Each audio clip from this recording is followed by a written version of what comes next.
अस्सलाम वालेकुम, welcome back to my channel. कैसी है मेरी यूट्यूब फैमिली? आई होप आप लोग बिल्कुल ठीक होंगे। अल्हम्दुलिल्लाह हम लोग भी ठीक ठाक हैं जी। तो मैं आ चुकी हूँ अपने किचन में और मैं बनाने लगी थी खाना। तो कुछ बर्तन सूख चुके थे तो मैंने सोचा कि मैं इनको ना अपनी अपनी जगह पे रख दूँ। तो उसके बाद जब थोड़ा सा हल्का हो जाए ना किचन तो फिर काम करने का मज़ा भी आता है। तो यहाँ पे जी मैंने ये जिसमें मैं दूध निकाल कर रखती हूँ मलाई वगैरह साइड पे करके, तो ये भी मैंने रख लिया। मैंने कहा ये काम भी मैं भी करके फ्रिज में रख दूँ। और हेल्पर बर्तन वगैरह धो रही थी तो मैंने सोचा कि साथ साथ ना सब कुछ सिमटता जाएगा। अच्छा, होता क्या है कि मैं ये करती हूँ कि जिस टाइम मेरी हेल्पर काम कर रही होती है तो मैं उसी दौरान अपने सारे काम समेट लेती हूँ और सारे बर्तन जो गंदे होने वाले होते हैं या हो चुके होते हैं वो मैं उसी दौरान उसे कहती हूँ फटाफट धो दे, ताकि उसके जाने तक ना मेरा सारे काम कंप्लीट हो जाए और किचन भी साफ़ हो जाए। तो इस तरह क्या होता है कि साथ साथ ही ना हर चीज़ सिमट जाती है। तो जी अब मैं मलाई को साइड पे करने लगी थी और इससे पहले मैं घी बना चुकी हूँ। तो ये मैंने कहा मैं अब जो नई घी बनाना है हफ्ता एक सिर्फ मैं रखती हूँ मलाई को और उसके बाद मैं घी बना लेती हूँ। अच्छा खासा माशाल्लाह बन जाता है।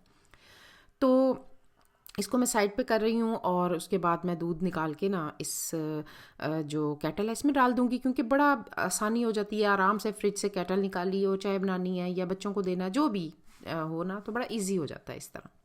और मेरे बच्चे जो है ग्लास में अगर एक ज़र्रा भी मलाई का आ गया ना तो उन्होंने फिर दूध नहीं पीना, जो मर्जी हो जाए। जितना भी कहोगे ना आप मैं उसको छान के ले आती हूँ, वो नहीं नहीं मामा बस अब दिल नहीं कर रहा।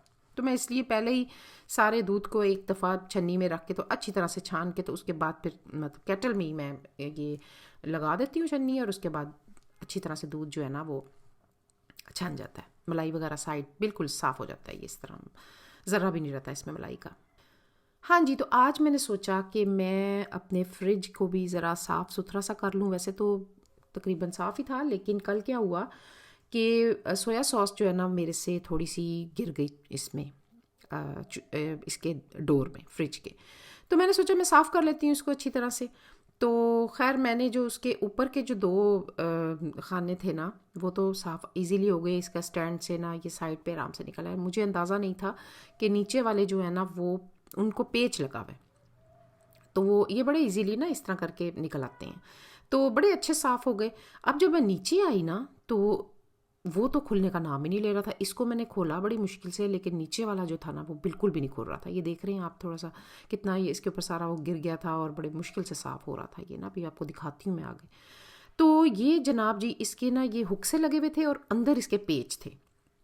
खैर मैंने, आप यकीन करें, जो ज़ोर लगा लगा के मैंने इसको खोलने की कोशिश की, ये नहीं खुल रहा था। खैर जी ये ना मेरा ब्लू कलर, एक और आपको मैं बताती हूँ, ये ब्लू कलर का पेचकस है मेरा और ये वाइट हो चुका है। यानी इतना मैंने ज़ोर लगाया, इतना ज़ोर लगाया, और मज़े की बात है इतनी ओरिजिनल चीज़ें मिलती हैं हमारे यहाँ पे कि इसको खोल खोल के ना मेरे हाथ ब्लू हो गए और मैं बड़ी हैरान होकर देख रही थी कि ये मेरे हाथों को क्या हो गया।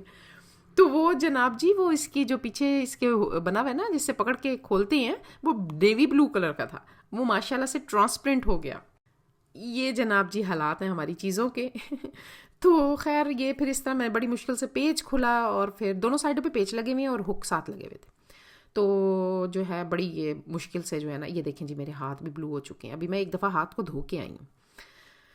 तो अब ये इसको अच्छी तरह से वॉश करूँगी।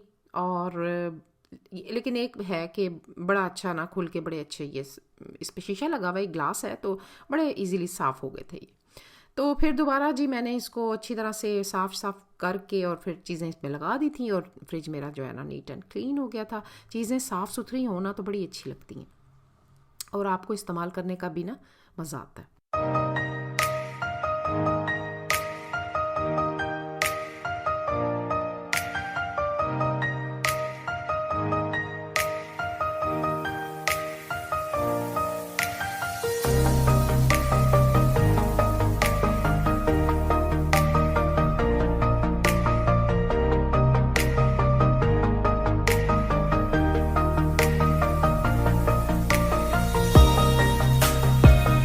हाँ जी, यहाँ पे मेरा फ्रिज हो चुका है साफ़ और नीट एंड क्लीन, और ये बाहर मैंने सारा सामान इसका रख दिया था और उसके बाद फिर लगा दिया था। अच्छा जी, आज मैं आप लोगों के साथ एक स्पेशल रेसिपी शेयर करूँगी जो मेरी अम्मी की स्पेशल है, जो वो बनाती हैं और मैंने उनसे सीखी थी। और सीखी भी तब थी जब शादी के बाद, उनसे पूछा था आप कैसे बनाते हो पालक गोश्त। यकीन करें इंतहाई यमी पालक गोश्त बनता है। एक दफ़ा मेरे कहने पे आप लोग ट्राई करना इसको, आप कहेंगे वाकई ये बहुत मज़े का। इसकी आगे जाके बताऊंगी असल ओरिजिनल स्पेशलिटी क्या है इसकी, कि इतना मज़े का क्यों बनता है ये। हाँ जी, ये तकरीबन 5 किलो पालक थी, 1 किलो मेथी थी इसमें, और 2 किलो मूलियाँ थी। ठीक है जी। और साथ साथ मैं आपको बताती जाऊँ, यहाँ पे मैं अपने बेटे का ब्रेकफास्ट भी बना रही हूँ, क्योंकि उसने मुझे बोला था, आज बड़े अरसे बाद उसने बोला था कि मामा जी मुझे एग बना दो और 2 ब्रेड दे दो और साथ जैम भी दे देना। तो वो मीठा नहीं खाता बिल्कुल भी, लेकिन काफ़ी अरसे बाद उसने मुझे कहा कि मामा आज मेरा दिल कर रहा है जैम खाने को। तो यहाँ पे साथ साथ ब्रेकफास्ट भी बन रहा है, और साथ जो है ना ये पालक उबल रही है। इसको 1 घंटे के लिए ना आपने पहले तो इसको, ये सॉफ्ट हो जाएगी उबल के ना, ये बिल्कुल नीचे तक ये चली जाएगी, जितनी ये ऊपर तक आई हुई है ना ऐसे नहीं रहेगी, सॉफ्ट हो जाएगी। इसको अच्छी तरह से घंटा आप लोगों ने हल्की आंच पे इसको पकने के लिए रख देना है। मैं तो ऐसी करती हूँ, मैं इसको कुकर में नहीं रखती वरना हो जाता है, लेकिन जिस तरह मेरी अम्मी बनाती हैं ना, मैं बिल्कुल उसी तरह इसको बनाती हूँ। तो मैंने जनाब इसको रख दिया, और घंटे बाद ना ये तक बहुत अच्छी तरह से ना सॉफ्ट हो गई थी। फिर उसके बाद आपने क्या करना है कि इसको एक बड़ी से छन्ने में ना आपने निकाल देना है, और इसको तकरीबन 15 मिनट के लिए आपने छोड़ देना है, ताकि इसका सारा पानी निकल जाए अच्छी तरह से, ये बिल्कुल अच्छी तरह से नुचड़ जाए। ठीक है जी। अच्छा ना, कुछ चीज़ें ऐसी होती हैं जो आपके बड़े बनाते हैं, अम्मी बनाएं, सास बनाएं, तो वो जो ख़ास चीज़ें होती हैं ना, वो सीख लेनी चाहिए, क्योंकि वो बड़ी ही मज़े की होती हैं, और वो उन्हीं के स्टाइल में बनी हुई हो तो वो वैसी ही अच्छी लगती हैं। तो मुझे तो अम्मी के हाथ की कुछ स्पेशल चीज़ें थी, जैसे करेले गोश्त हो गए, पालक गोश्त हो गया, और पुलाव बड़े मज़े का अम्मी बनाती थी। कुछ चीज़ें ऐसी होती थी, और फ्रूट चाट अम्मी की बड़ी जो, और वाकई ये आप लोग भी बताना क्या मैं सही कह रही हूँ, कि कभी कभी ऐसा होता है कि, बल्कि अक्सर ही ऐसा होता है कि आपकी जो माएँ बना रही होती हैं ना शादी के बाद, आप लोग भी वही चीज़ वैसे ही बना रहे होते हैं। जिस तरह मेरी अम्मी ईद आती थी तो वो चाट भी बनाती थी, जो जो चीज़ें बनाती थी ना, एज इट इज़ मैं भी इसी तरह अपने घर में ईद पे ऐसी ही चीज़ें बनाती हूँ। और ऐसा ही होता है, मेरा ख्याल है सबके साथ, कि वो जो माएँ कर रही होती हैं वही बेटियाँ अपने घरों में बाद में करती हैं।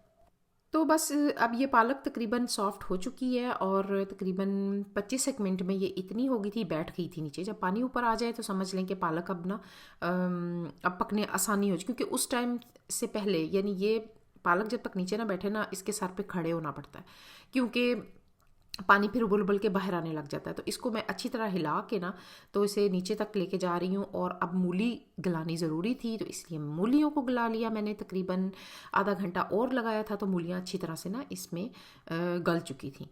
तो उसके बाद फिर दूसरी तरफ मैंने तकरीबन 2 किलो गोश्त लिया कुकर में, और मैंने इसमें एक फुल प्याज डाला, और मुझे थोड़ा सा कम लगा तो मैंने एक मीडियम और डाल दिया था बाद में, क्योंकि ना मैं आपको प्रॉपर रेसिपी इसलिए नहीं दे रही, क्योंकि मैं अपने हिसाब से बना रही हूँ।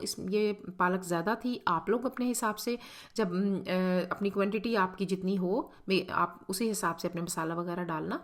तो मैंने अपने हिसाब से बनाई थी, तो इसलिए मैं अपनी चीज़ें जो हैं वो उसी हिसाब से डाल रही हूँ। और इसमें तकरीबन 6 टमाटर मैंने डाले थे, और नमक, हल्दी, और सूखा धनिया और सफ़ेद ज़ीरा। तकरीबन मैंने इसमें जो सूखा धनिया सफ़ेद ज़ीरा था ना, मैंने 3 चम्मच डाला था। ठीक है।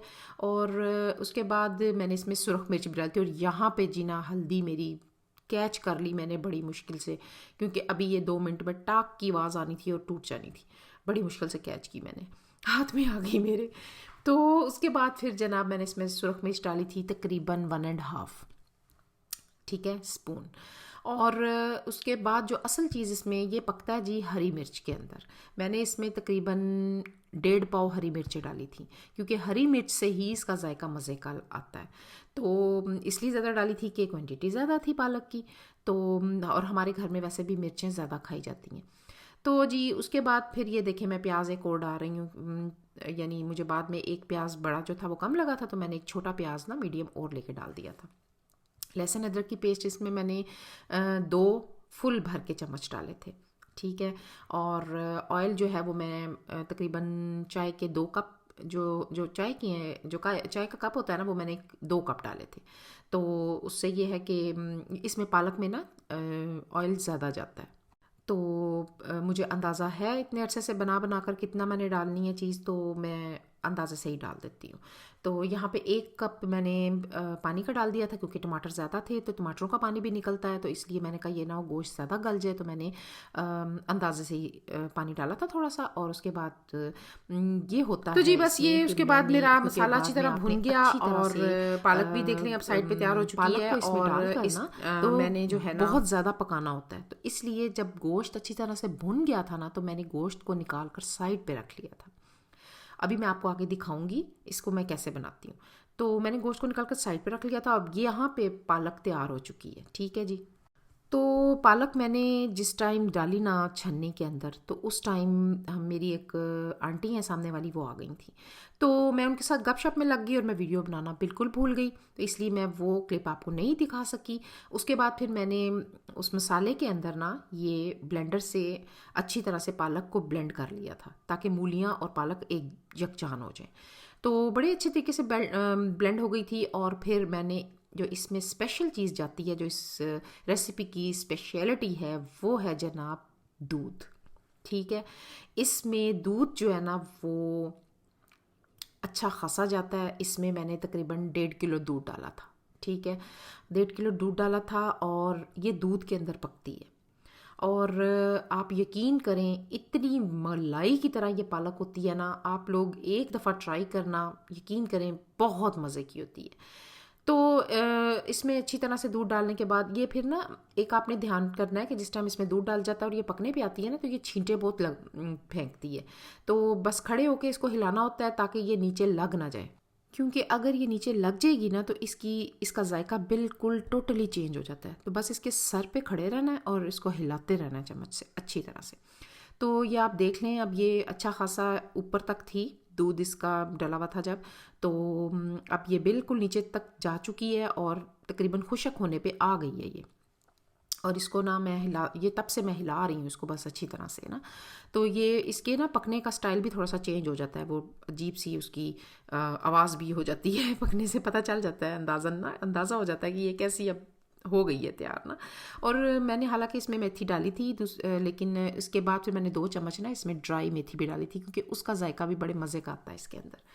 हाँ जी, तो यहाँ पे मैं आलू अंडे का सालन भी बना रही हूँ, और इसकी रेसिपी मैंने सोचा आपको दे देती हूँ। मैंने एक प्याज लिया था, छोटा मीडियम लिया था मैंने, और उसमें मैंने तकरीबन 6 हरी मिर्चें, 2 टमाटर डालकर मैंने इसको ऑयल डाल के मैंने अच्छी तरह ब्लेंड कर लिया था उनको, और ऑयल डालकर मैंने इसमें कुकर में रख दिया, ठीक है। और दूसरी तरफ मेरी पालक रेडी हो चुकी है, और मैं इसमें अब डाल दूंगी जो मैंने गोश्त निकाला था ना, वो मैं इसमें डाल दूंगी। और अब इसका घोटा लगेगा टिका के, ठीक है, क्योंकि अब ये मुझे पता है कि अब ये गोश्त इसमें ब्लेंड नहीं होगा, इसमें रेशे रेशे नहीं होगा।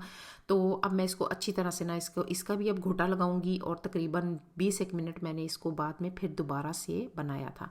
और वहाँ दूसरी तरफ जो मैंने अपनी रखी हुई थे प्याज और टमाटर और हरी मिर्चें, उसमें मैंने सुरख मिर्च भी डाल दी थी, और तकरीबन 1 चम्मच सुरख मिर्च डाली थी, हल्दी डाली थी, सूखा धनिया और सफ़ेद ज़ीरा ग्राइंड हुआ हुआ, और नमक मैंने डाल के मैंने इसको अच्छी तरह से भून लिया था, ठीक है। और उसके बाद फिर मैंने इसमें भूना ऐसे था कि मैंने साथ ही आलू भी डाल दिए थे, ठीक है जी। तो अच्छी तरह से भून के मैंने इसको पानी लगा दिया था, और पानी लगाने के बाद इसको मैंने हल्की आग पे रख दिया था। बहुत मज़े के आलू अंडे बने थे ये। और यहाँ पे ये देखें जी, पालक भी तकरीबन तैयार हो चुकी है, और अब इसको भी मैं रख दूँगी बंद करके। और अंडे डालने मुझे बिल्कुल याद नहीं रहे, अंडे मेरे साइड पे वैसे बॉयल हो रहे हैं, लेकिन मुझे बिल्कुल भी डालने याद नहीं रहे। तो ये बाद में मैंने आपको फाइनल लुक दिखाई है। ये देखिए जी, मेरी आलू अंडे और मेरा पालक गोश्त बहुत यमी था। ट्राई करना, अगर आपको पसंद आए तो मेरी वीडियो को लाइक करना और मुझे दुआओं में याद रखना। और इंशाल्लाह ताला जी मिलते हैं नेक्स्ट वीडियो में। टेक केयर, अल्लाह हाफिज़।